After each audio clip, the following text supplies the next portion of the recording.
तामुलपुर दखरा दुलाराय बर' फरायसा आफादा दिनै दखरानि बेन्दोङाव बर' बिजों फरायनानै जायफोरा सेथि थाखोआव उथ्रिसार जानो हाबाय बे फरायसाफोरखौ बरायनाय मोनसे हाबाफारि लादोंमोन। बेवहाय गाहाय आलासि महरै बाहागो लानो मोननानै थारैनो जोबोद गोजोननाय मोनदों आरो गोग्गानायबो मोनदों। मानोना बर' बिजों फरायनानै तामुलपुर ओनसोलनि तामुलपुर दखरानि बेन्दोङावनो गोबां फरायसाफ्रा मोजां रिजाल्ट खालामनो हादों। ये जोंनि थाखाय जोबोद गोजोनथावना बाथ्रा। दा बेखायनो आङो नैबे मोनसे खोथाखौबो बुंगोन, जायफ्रा दिनैबो मिडियामखौ लानानै रोंनाय रोङैनि बाथ्रा सावरायो, जायफ्रा दिनैबो सानो जे बर' बिजों फरायोब्ला गथ'आ मोजां मार्क मोननो हाया एबा गोरों जानो हाया, दा बिथांमोनखौ आङो बुंगोन दिनैनि दिनावहाय मिडियामा जेबो फारागथि लाबोआ गथ'नि रोंनाय रोङिखौ। बिनि एग्जाम्पलखौ दिनै तामुलपुर दखरानि नैबे बेन्दोङाव फैनानै आङो नुनो मोनदों। दा बेखायनो साफ्रोमबो बिगोमा बिथांमोनखौ गावबागावनि गथ'खौ मोजां खालामनांगौनि थाखाय बिजोंखौ दोनथ'नानै गावबागावनि गथ'खौ माबोरै जोथोन लायोब्ला माबोरै फोरोङोब्ला क्वालिटि एडुकेसनखौ होनो हागोन बिनि फारसे नोजोर होनो थाखाय आं खावलायगोन। बेफोरनि बिथिङावथ' बयबो गोबां बाथ्रा बुंबाय थायो। दिनैनि माने समानो बेनो जाहैबाय, खिन्थु समजों जायफ्रा गोरोबनानै एडजास्ट जानानै आवगायलांनो हाबाय थागोन बिसोरखौ रावखौबो हमथानो हाया।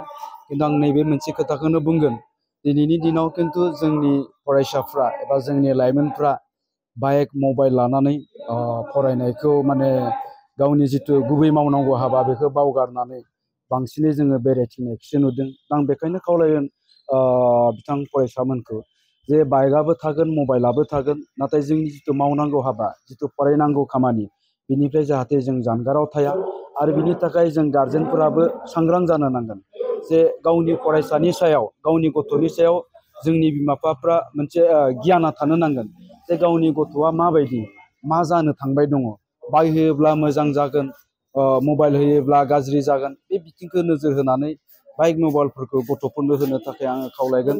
आरो नङाब्ला जोङो नुबाय थानाय बायदिनो दिनैनि समाव बाइक आरो मबाइलजों जोंनि गोबां गथ'फ्रा माने गाज्रि जाबोदों। दा बेखायनो आं बिमा बिफाखौबो खावलायगोन आरो फरायसा नोंथांमोनखौबो आङो बुंगोन जे दिनैनि नैबे समा जाहैबाय गावबागावनि जिउखौ दानानै लानायनि सम।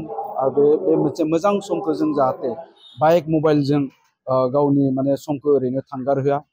दा इयुनाव जुदि जोङो नैबे माबाखौ मोजां समखौ नागारनानै जुदि बाइक मबाइलजोंनो गोदोनानै थायोब्ला जोङो फस्थायनांगोन जिउआवहाय।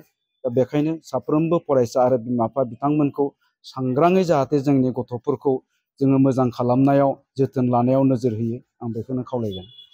तामुलपुर दखरा दुलाराय बर' फरायसा आफादा 2024 मायथाइनि बर' बिजोंजों फरायनाय सेथि मासि आवग्रिनो हानाय फरायसाफोरखौ बरायनाय जि हाबाफारि फुंनिफ्राय लानानै दुलाराय बर' फरायसा आफादनि मोनसे समनि उपेन्द्रनाथ ब्रह्मनि सावगारि बिबार बावनायजों लोगोसे मेलखौ बेखेवनो हानाय हाबाफारि लादों। जों गाहाय आलासि महरै लाबोनो हादों फैलाजे बरगयारि सार बिथांखौ। जोङो दिनै तामुलपुर दखरा दुलाराय बर' फरायसा आफादा 112 फरायसाफोरखौ बरायनाय हाबाफारि लादों। जोङो बे फरायसाफोरखौ लानानै जोंहा मोनसे सिमां दंमोन। दुलाराय बर' फरायसा आफाद हिसाबै जों मोनसे समनिफ्रायनो खामानि मावबाय थानाय दुलाराय बर' फरायसा आफादा 2006 मायथाइनिफ्राय इडुकेसन क्वालिटि इडुकेसन हिसाबै दुलाराय बर' फरायसा आफादा खामानि मावबाय थादों। बेजों लोगोसे बिथांमोनखौ नुनानै उननि फरायसाफोरा जाहाथे जौगानो हायो बा दावखोनो हायो, मोजां मोनसे थांखि लानानै फरायनो हायो, बेखौनो जों थांखि लानानै खामानि मावबाय थादों।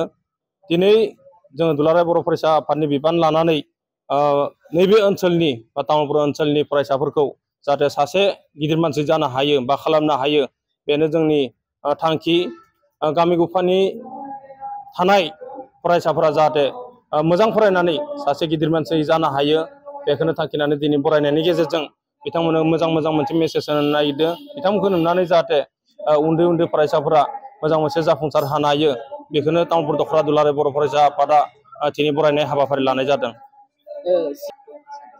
थांनाय बोसोरनि बायदियै तामुलपुर दखरा दुलाराय बर' फरायसा आफादनि बेन्दों सिङाव जेसेबां मेट्रिक आनजाद बा बर' बिजोंजों फरायनानै सेथि मासि आवग्रिनो हादों, देग्लाय बिनिफ्राय बांसिन उथ्रिसारनो हानायखौ जों नुनो मोनदों। बेजों लोगोसे तामुलपुर जिल्लानि बयनिख्रुइनो तामुलपुर जिल्लाया साइन्सनि बाहागोआव तामुलपुर जिल्लाखौ मख'नो गोनां जादों। तामुलपुर जिल्लानिफ्राय माखासे फरायसाफोरा एग्जाम होनानै दिनै सेथि मासि आवग्रिजोबनो हादों। बेजों लोगोसे आसामनि गेजेरावनो तामुलपुर जिल्लायानो बयनिख्रुइ मुंदांखा जानो हादों साइन्सनि बिथिङाव। बेखौनो मख'नो गोनां जे तामुलपुर दख'रा दुलाराय बर' फरायसा आफादा जेसेबांखिनि फरायसाफोर दङ बिथांमोनखौ बरायनाय हाबाफारि लानाय जादों।